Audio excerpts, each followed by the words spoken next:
I didn't know my life would split into a before and an after the night I found my boyfriend whispering to my sister at 3 in the morning. Before that night, I still believed doubt was a flaw inside me. I believed I was insecure, too sensitive, paranoid. That's what he told me, over and over again. And I believed him because loving someone makes you want to believe you are the problem instead of them. But when I stood in the hallway outside our bedroom, barefoot against the cold wood floor, and heard his voice soften in a way it never softened for me anymore, something inside my chest cracked open. He said, "I miss talking to you like this." And I knew, not because I saw anything physical, not because I had proof yet, but because my body knew before my mind could defend him. This wasn't just about a jealous ex who warned me he was a serial cheater. It wasn't just about late-night messages. It wasn't even just about my boyfriend. It was about my sister and my mother, and the pattern I had been living inside my entire life. I was 22. I thought heartbreak would feel dramatic, explosive, cinematic. It didn't. It felt quiet. It felt like standing in the dark, listening to two people I trusted most speak in a tone that excluded me completely. And when he saw me standing there, he didn't look guilty. He looked annoyed. That was the moment I realized this wasn't going to end with apologies. It was going to end with me walking away from more than just a relationship. It was going to end with me walking away from a family that had always expected me to adjust, to shrink, to forgive, to be understanding. But I wasn't understanding anymore. Not that night. Not ever again. I'm the kind of girl who used to apologize when someone bumped into me. Not because I was weak, because I was trained. Raised in a house where peace mattered more than truth, where keeping things nice was the same as keeping things buried.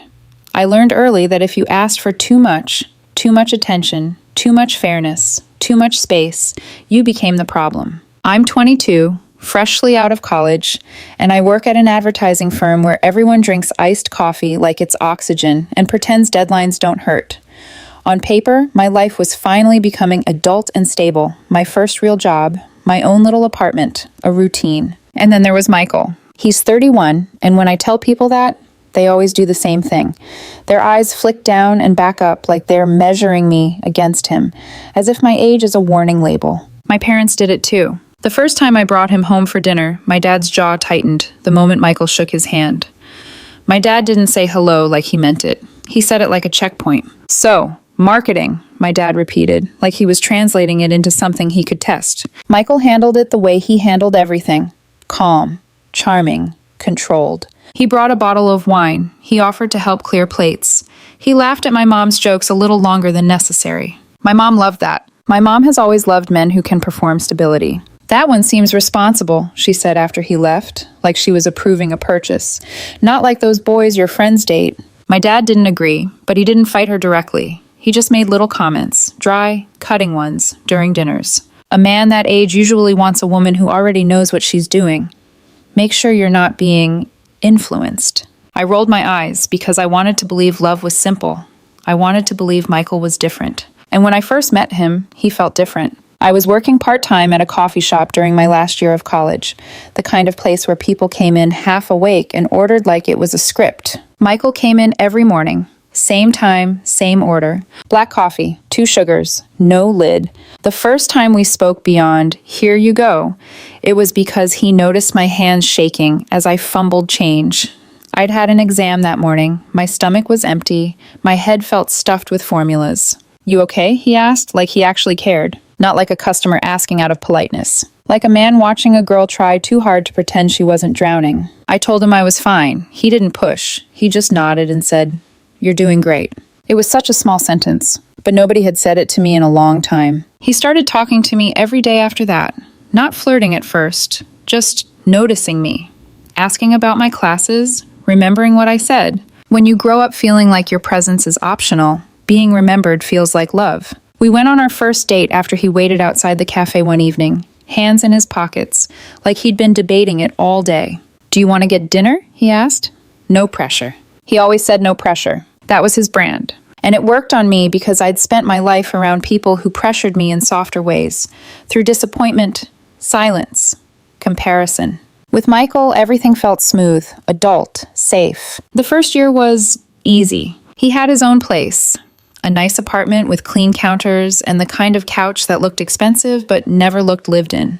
He introduced me to his friends, people who wore watches that probably cost more than my rent, but he never made me feel poor around them. He'd keep his hand on my back in a steady, guiding way, like he was proud to have me there. I met his parents on Thanksgiving. His mom hugged me tightly and told me I was adorable, which should have sounded condescending but somehow came out sweet. His dad asked polite questions about my major and nodded like he was ticking boxes. It all moved at a normal pace. Nothing rushed, nothing alarming. And Michael never made me feel young. That mattered to me more than I admitted, because my whole life I'd been treated like the one who didn't quite get it right. My sister Gloria, on the other hand, Gloria was the golden version of me my parents thought they deserved. She's 26, older, taller, sharper, in a way I never learned to be. She always knew how to wear confidence like perfume, something you noticed before she even spoke. Growing up, Gloria was the easy child. Good grades, clean room, friends who came from good families, teachers who loved her. I was the one who struggled. I changed majors twice because nothing felt like it fit. I stayed up late rewriting essays because I couldn't make my thoughts sound smart enough. I cried in bathrooms at school and wiped my face like it was normal. My parents loved me, I think, but love didn't look equal in our house. Gloria got the bigger bedroom when we were kids. Gloria got the celebrations that felt like events. And I got the quiet kind of support that always came with worry attached. My mom checked on me the way you check on a weak fence during a storm. So when Michael came into my life and made me feel chosen, I clung to it. Even when something shifted. It happened about 6 months before that night in the hallway, before the late night calls, before my sister moved home, before everything collapsed. A message appeared in my Instagram inbox from a woman named Laura. Her profile picture showed a woman around Michael's age, pretty in a grown, effortless way. The kind of face that looked like it belonged beside him. The message started casual. "Hey, I know this is awkward." And then it got straight to the point. She said she dated Michael for 3 years. She said she wasn't trying to be dramatic. She said she wished someone had warned her. My stomach went cold as I read. Laura told me Michael hadn't ended their relationship because they wanted different things. That was his story. His clean, polite version. According to her, the real reason was that she found out he'd been seeing other women throughout their entire relationship. Not once, not a mistake, a pattern. She said one of the women contacted her 2 years in, thinking Michael was single. Laura confronted him back then, and he convinced her it was a misunderstanding. She believed him. She stayed. And by the time they finally broke up, she found out there were at least 4 other women. But the detail that made my hands go numb. Laura sent me screenshots. Messages between Michael and another woman. Sweet messages. Personal ones. Plans to meet up. Compliments. Inside jokes.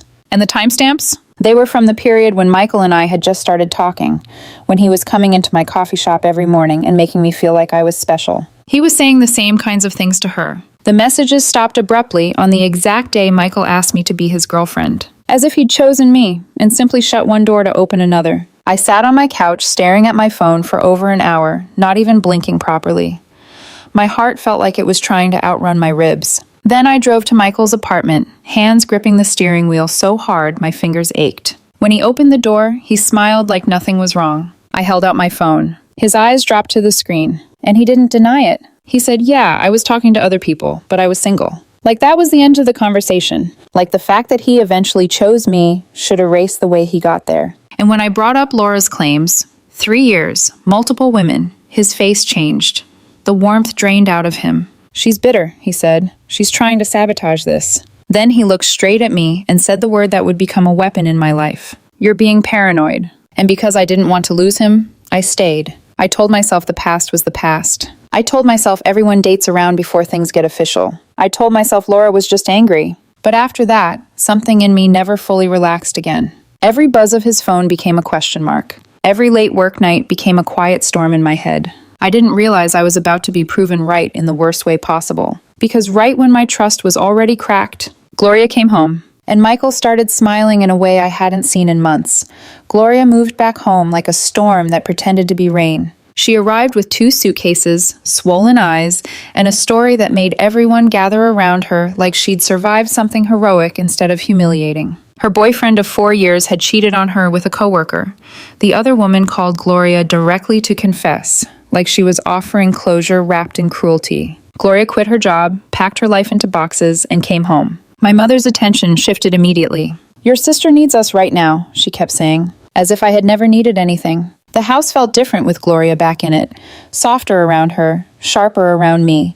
My mom hovered, cooked her favorite meals, checked on her twice a night, sat on the edge of her bed, whispering comfort. I watched it all quietly. Michael noticed it too. The first time he saw Gloria after she moved back, it was the day my dad asked for help moving some of her furniture from storage. I volunteered without thinking, because that's what I always did, filled the space before someone could point out I wasn't helpful enough. I asked Michael to come along. We needed another pair of hands. He agreed easily. That afternoon, I carried boxes. They talked. It wasn't flirtatious, not openly. It was worse than that. They laughed at the same references, music from when they were in high school, shows I didn't watch because I was too young when they aired. "You don't get it," Gloria said at one point, nudging his shoulder lightly. Michael grinned. Finally, someone who understands. I pretended not to hear it. My dad noticed, though. He caught my eye from across the garage when Michael made a comment about how Gloria must be more mature now after everything she'd been through. My dad's look wasn't protective. It was worried. That night, back at Michael's apartment, he brought her up again. We were sitting on his couch. The TV was on, but neither of us was watching it. "It was nice talking to someone closer to my age for once," he said casually. The sentence landed like a dropped glass. I stared at him. "What's that supposed to mean?" He sighed. "Nothing. Just, sometimes it's easier to connect with someone who shares your cultural references." My chest tightened. "So I'm, what, too young?" "You're twisting this," he replied immediately. "I didn't say that." But he didn't say he didn't mean it either. I stood up, suddenly aware of how small I felt sitting next to him. "I don't appreciate being compared to my sister." He rolled his eyes. Actually rolled them. "You're doing it again." "Doing what?" "Reading into things. Creating problems." There it was. Paranoid, insecure, overreacting. The trilogy of words he used whenever I asked for clarity. He followed me to the door when I grabbed my bag. "I'm tired of walking on eggshells around you," he said, voice rising. "Ever since that girl messaged you, you've been suspicious of everything." "That girl, Laura." He never said her name. I drove to my parents' house instead of my apartment that night. My mom was still awake when I walked in. The kitchen light glowed soft and warm, like the house itself was trying to be comforting. I broke down. Not dramatically, just quiet tears that wouldn't stop. I told her about Laura, about the screenshots, about the comment Michael made about Gloria. I expected her to say, "Trust your instincts." Instead, she said, "Honey, you've always been sensitive." She stirred her tea like the problem was steeping inside the cup. "Michael is just friendly. Gloria needs support right now. Maybe you're projecting." Projecting. I felt myself shrink. Maybe I just don't want my boyfriend bonding with my sister behind my back. "They're not behind your back," she replied. "You were there." That was the first time I felt it clearly. The quiet alignment. Not malicious. Just automatic. Gloria's feelings mattered more. The next morning, I did what I had been trained to do my whole life. I apologized. I texted Michael. "I'm sorry for overreacting. I've just been stressed." He responded within minutes. "It's okay. Let's move past this." Like I was the one who needed forgiving. Later that day, Gloria came into my old bedroom. She sat on the edge of the bed, hands folded neatly. "I'm sorry if I made you uncomfortable," she said softly. It was the nicest she'd been to me in years. We were never close growing up, not enemies, just parallel lives. But that afternoon, she looked almost concerned. "I don't want to cause problems between you and Michael," she said. I nodded, feeling guilty for even suspecting something. A week later, Michael asked me to move in with him. He framed it like healing. "It'll help us rebuild trust," he said. "We'll have our own space. Fewer outside influences." Outside influences. My sister lived at my parents' house. Moving in with him would remove me from that environment. At the time, it sounded romantic. Now I see it differently. I didn't say yes immediately. Something inside me hesitated. But I kept seeing him on weekends. Kept having family dinners. Kept pretending the air didn't feel heavier every time Michael and Gloria shared a joke I wasn't part of. The shift was subtle. Gloria would mention something Michael told her, casually. "Oh yeah, he said that marketing campaign was stressful this week." I would blink. "He told you that?" She'd shrug. It came up. Came up how? Michael started texting more at odd hours. When I asked who it was, he'd flip his phone over. Work. And because I had already been labeled paranoid once, I swallowed the questions before they could form fully. But suspicion doesn't disappear when you suppress it. It ferments. 3 weeks after Gloria moved back home, I woke up at 3 a.m. Michael wasn't in bed. The bedroom door was closed, which was unusual. We never closed it. I walked down the hallway. His voice was low, almost whispering. And that's when the seed fully broke open inside me, because I heard him say her name. Gloria. The hallway light was off. Only the faint glow from the living room lamp spilled across the floor like a quiet accusation. I stood there for a few seconds before moving. My heartbeat wasn't racing yet. It was slower than normal, heavy, deliberate, like my body already knew something it was bracing for. I walked toward the living room. Michael was sitting on the couch, leaning forward, elbows on his knees, phone pressed to his ear. His voice was softer than I had heard it in weeks. "I know," he murmured. I like talking to you." The air left my lungs. I didn't interrupt immediately. I stood there long enough to hear him exhale in a way he used to exhale with me. Then the floor creaked under my foot. He looked up. Our eyes locked. For a split second, something flickered across his face. Not guilt. Annoyance. "I have to go," he said into the phone quickly. "Yeah, we'll talk tomorrow." He hung up. The silence between us was thick, suffocating. "Who are you talking to?" I asked, my voice steadier than I felt. He hesitated. That hesitation was louder than any confession. Gloria." The word echoed inside my chest. "At 3 in the morning?" "She couldn't sleep," he replied, already defensive. "She texted earlier. I called her back." I stared at him. "You've been talking to my sister in the middle of the night?"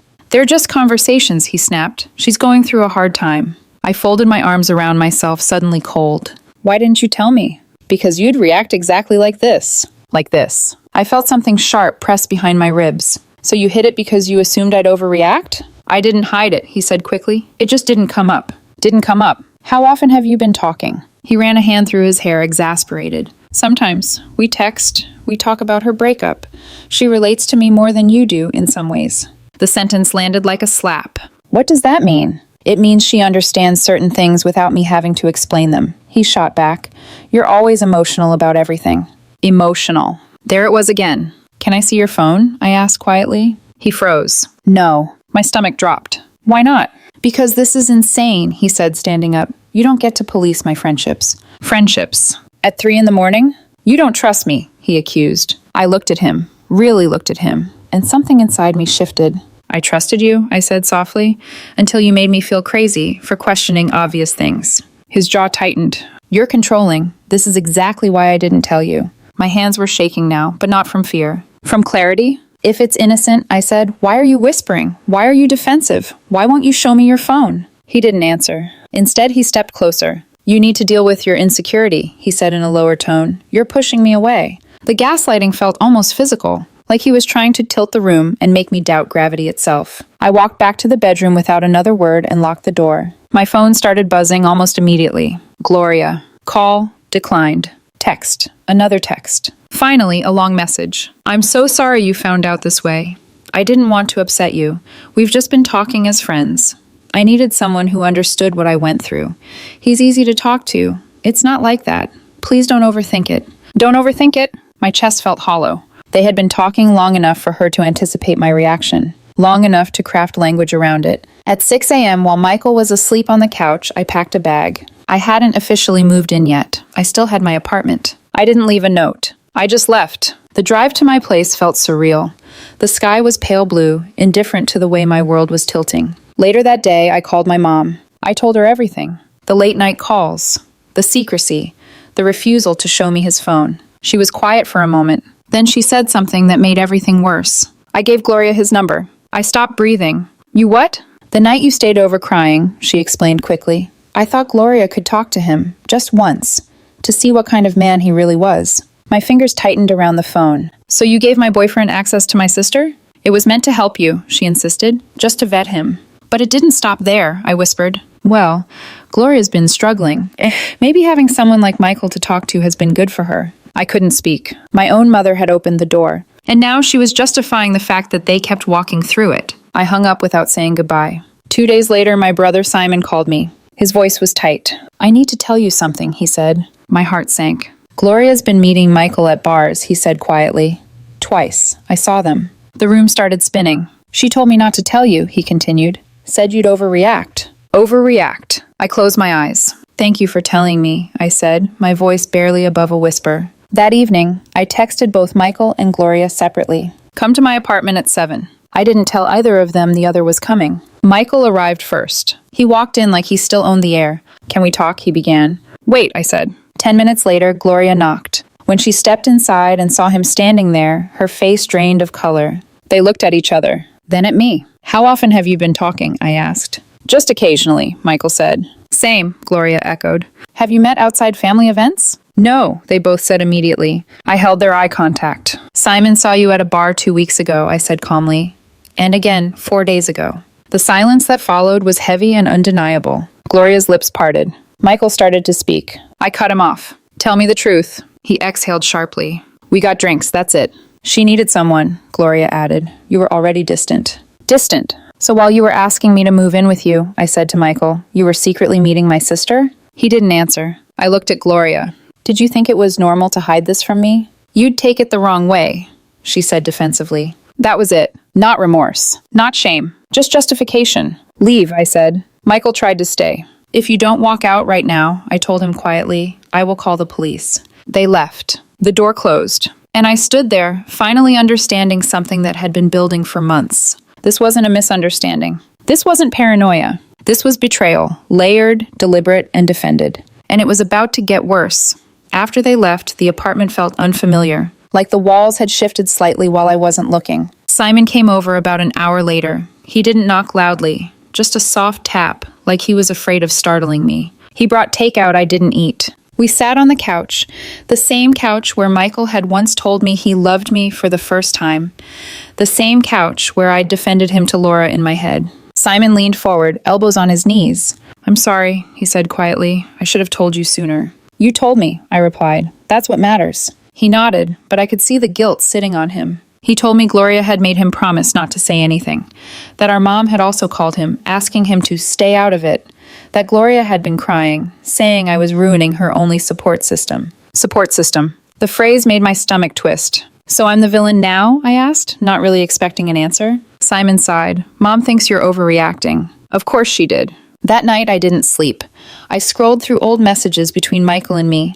I read every I miss you, every you're different, every promise that sounded solid at the time. I wasn't looking for proof anymore. I was looking for myself, for the girl who believed him, for the girl who apologized when she was hurt. And I kept asking myself the same question. What did I ignore? The warning from Laura, the comment about Gloria being more mature, the defensiveness, the secrecy, the whispering at 3 a.m. I wasn't paranoid. I was observant, but I'd been trained to distrust my own observations. The next morning, Michael texted, Can we talk like adults? Like adults. I stared at the screen for a long time before replying. You lied, you hid things, you met my sister behind my back. That's not adult behavior. He responded almost immediately. Nothing physical happened. You're blowing this up. There it was again. Minimize, deflect, blame. I didn't respond. A few hours later, Gloria showed up at my apartment. I didn't open the door at first. She stood outside, knocking softly. Please, she said through the wood, we need to fix this.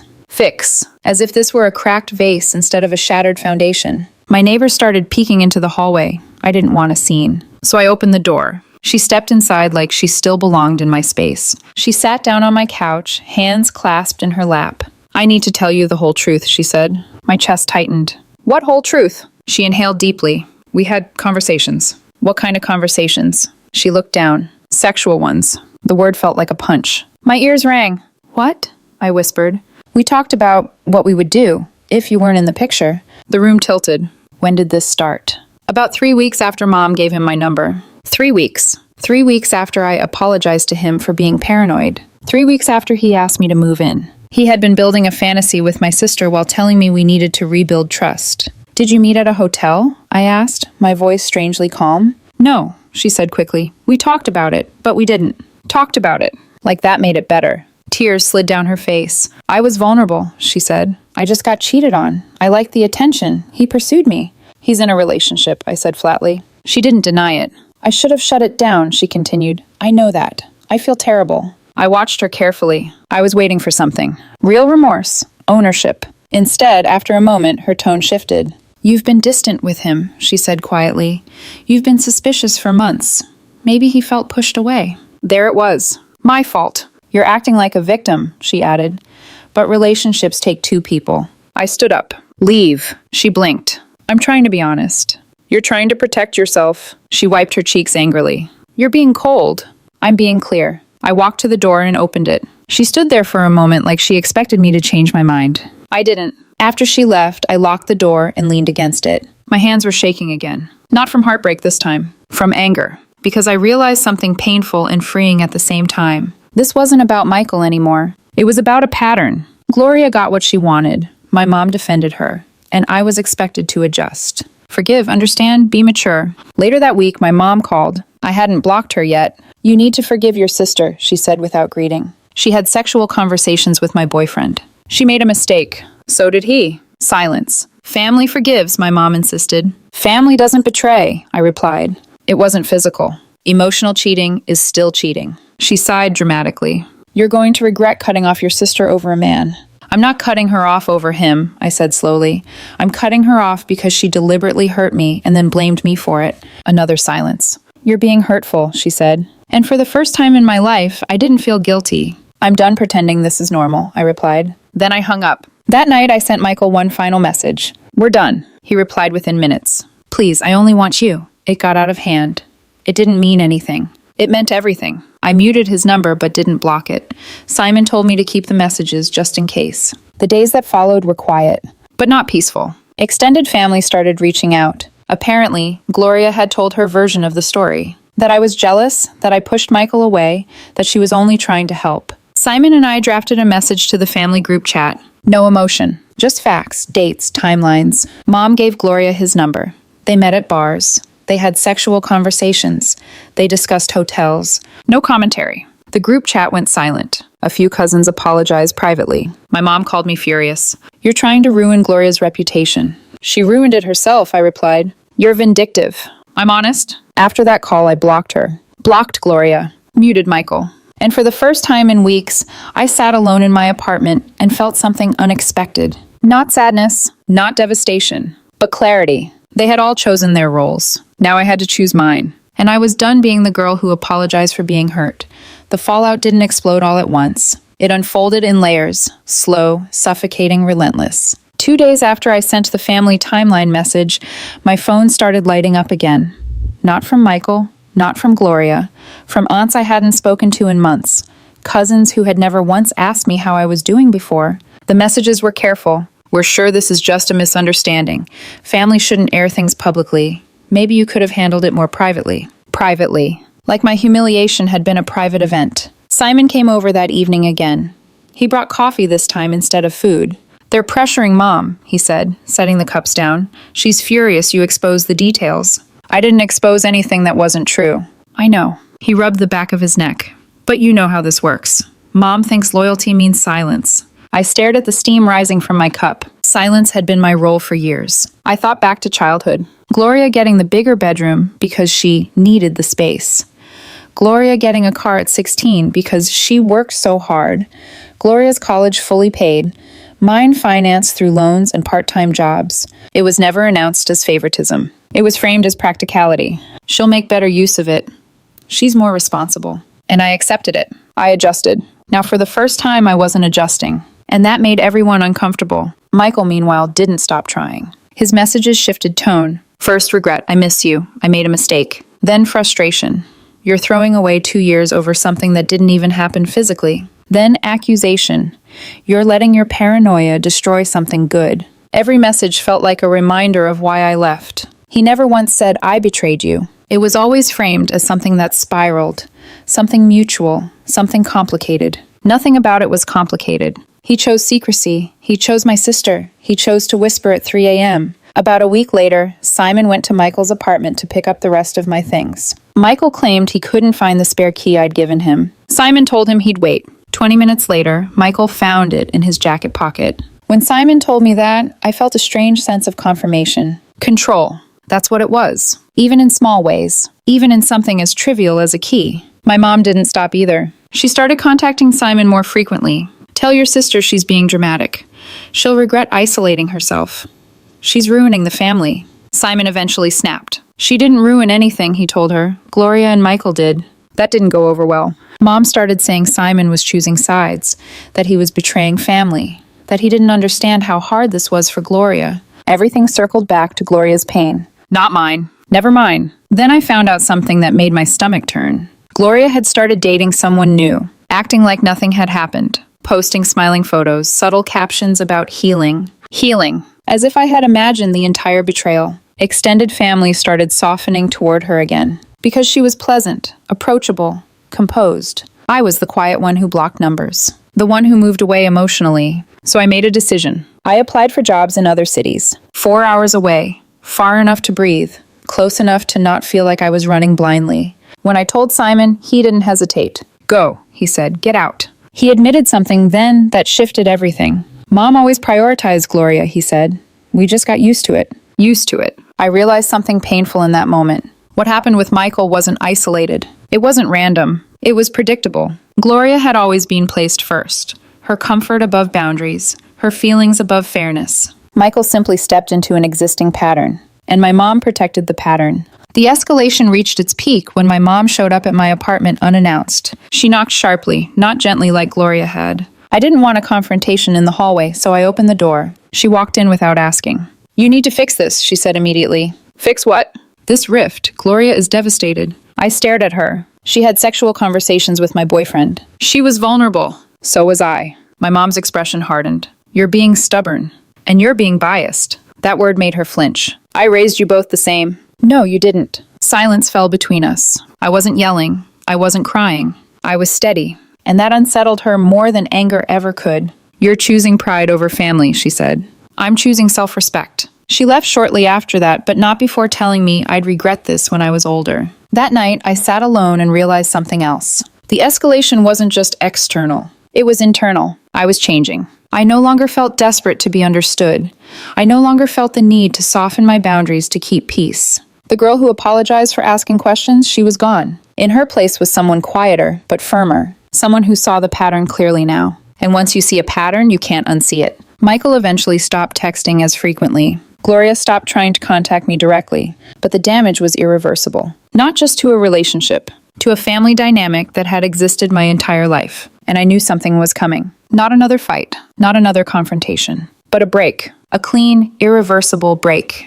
The decision to leave didn't feel dramatic. It felt empty. I got the job offer on a Tuesday afternoon, 4 hours away, better salary, new team, a clean slate. When the HR manager said, "We'd love to have you," I felt something unexpected. Not excitement. Relief. Relief that I wouldn't have to drive past the bar where Simon saw them.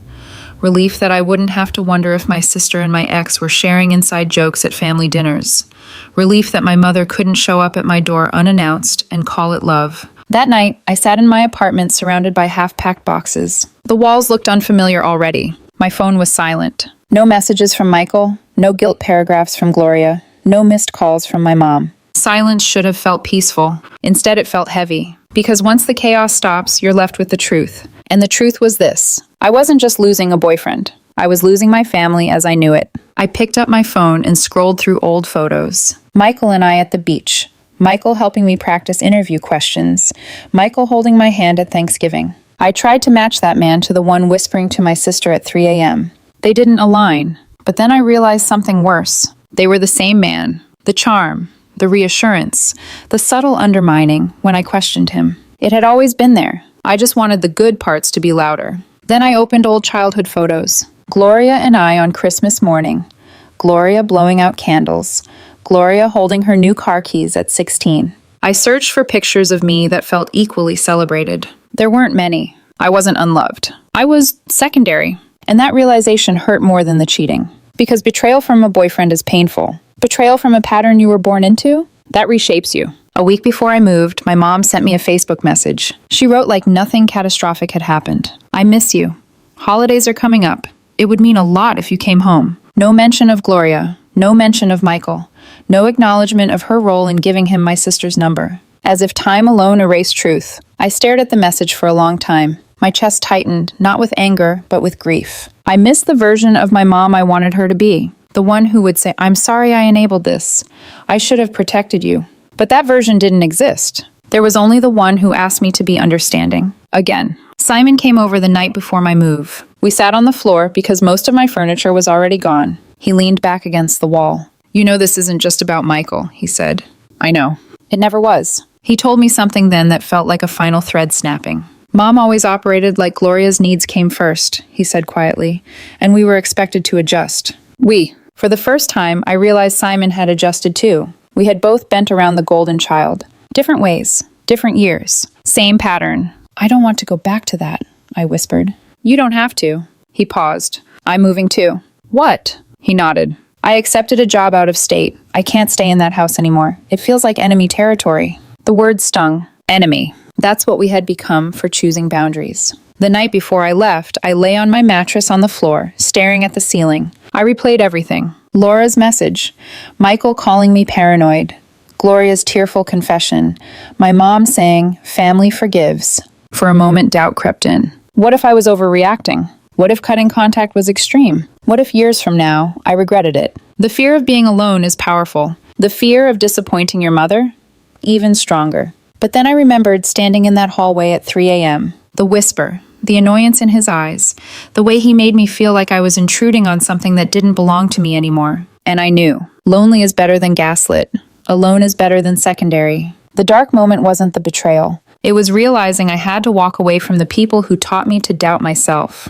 That grief doesn't scream. It sits quietly in your chest and makes breathing heavier. The next morning, I locked the apartment door for the last time. I didn't cry. I felt hollow. Because sometimes growth doesn't feel empowering. It feels like loss. The new city didn't greet me with fireworks or clarity. It greeted me with quiet. A small apartment with white walls. A park down the street with a running trail. A grocery store that didn't recognize me. The first morning there, I woke up disoriented. For a second, I forgot. No Michael, no Gloria. No mother knocking at my door with expectations. Just me. That silence felt different from the silence back home. This one wasn't heavy. It was open. The turning point didn't arrive in a dramatic confrontation. It came slowly, in pieces. It started with Simon visiting 2 weeks after I moved. He brought takeout and helped me assemble a bookshelf. We sat cross-legged on the floor, tightening screws. Mom asked for your address, he said casually. And? I didn't give it to her. I exhaled slowly. She still thinks this will blow over, he continued. Like enough time will reset everything. Reset, as if betrayal had an expiration date. Simon leaned back against the couch. You know what's wild? He said. Gloria's acting like nothing happened. She's dating someone new. I felt nothing. No jealousy, no anger, no curiosity. Just distance. And Mom? I asked. Still defending her, still saying you're dramatic. There it was. Confirmation. Not that I needed it anymore, but hearing it from someone neutral, someone who wasn't twisting facts, felt stabilizing. That night, after Simon left, I went for a run in the park. The air was cooler here. The trail curved through trees that didn't know my history. As I ran, my thoughts shifted from why to what now. I wasn't trying to prove anything anymore. Not to my mom, not to Michael, not to Gloria. I was trying to rebuild something quieter. My sense of self. At work, I started speaking up more in meetings. Small things at first, correcting a data point, offering a strategy suggestion. Each time my voice shook slightly, but no one told me I was overreacting. No one called me insecure. They just listened. One afternoon, a coworker asked me to grab lunch. We sat in a cafe near the office. She mentioned she'd moved to this city years ago to get away from family issues. She didn't elaborate. I didn't ask. But there was a silent understanding between us. Sometimes leaving isn't dramatic. Sometimes it's survival. That conversation shifted something. For the first time, I didn't feel like the girl who was too sensitive. I felt like someone who recognized a pattern and chose not to participate. Michael sent one last message about a month after I moved. I hope you're okay. I understand you need space. No apology, no ownership, just a gentle attempt to keep the door cracked. I didn't respond. And for the first time, I didn't feel tempted to. The turning point wasn't revenge. It wasn't exposing him further. It wasn't making Gloria regret anything. It was realizing I didn't need their acknowledgement to validate my decision. One evening, I received an email from Gloria. Apparently, my mom had given her my work address. The message was long, carefully written. She said she'd been reflecting. She said she owed me a real apology. She admitted pursuing conversations she shouldn't have. She blamed her vulnerability. The tone felt rehearsed, polished, strategic. I read it once. Then I created a filter so her emails would go into a folder I never opened. I didn't need another explanation. I already knew who she was. The real turning point happened during a phone call with Simon a week later. I used to think Mom's favoritism was subtle, he said. But it wasn't. We were just conditioned. Conditioned. Yes, I replied quietly. And you broke it. His words lingered long after the call ended. I didn't feel triumphant, but I felt steady. For the first time in my life, I wasn't adjusting myself to fit into someone else's hierarchy. I wasn't shrinking to make Gloria comfortable. I wasn't doubting my instincts to keep a boyfriend. I was simply aligned with myself. That's when I knew the worst was behind me. The betrayal, the gaslighting, the manipulation. They had forced me into something stronger. Not harder, not colder. Clearer. And clarity is powerful.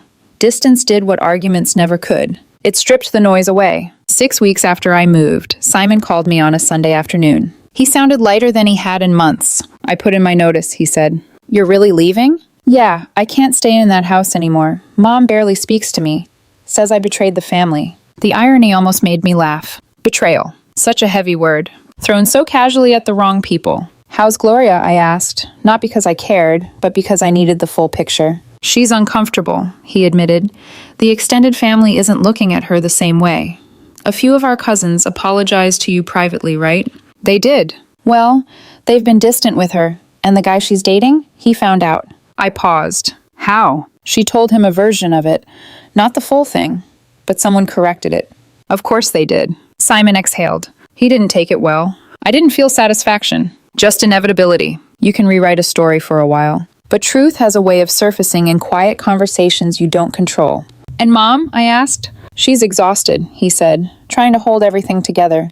But she's realizing people aren't automatically siding with Gloria anymore. That was the real fallout. Not public humiliation. Not dramatic consequences. Just cracks in the illusion. For years, my mom operated under the assumption that protecting Gloria was the same as protecting the family. Now that strategy was isolating her instead. A week later, my mom sent another message on Facebook. This time it wasn't polished. It was shorter. I didn't realize how far this would go. I stared at the sentence. She still didn't say she was wrong. She didn't acknowledge giving Michael my sister's number. She didn't admit defending them. She just acknowledged consequences. I didn't respond. The real fallout wasn't explosive. It was subtle. Michael stopped texting entirely. Simon told me he'd heard through a mutual friend that Michael's reputation had taken a hit. Apparently people talk. Apparently, dating your girlfriend's sister, even emotionally, isn't a good look in professional circles. He'd told people I was unstable, jealous, overreacting. But once details leaked, the narrative shifted. Quietly. No public call-out, no revenge post.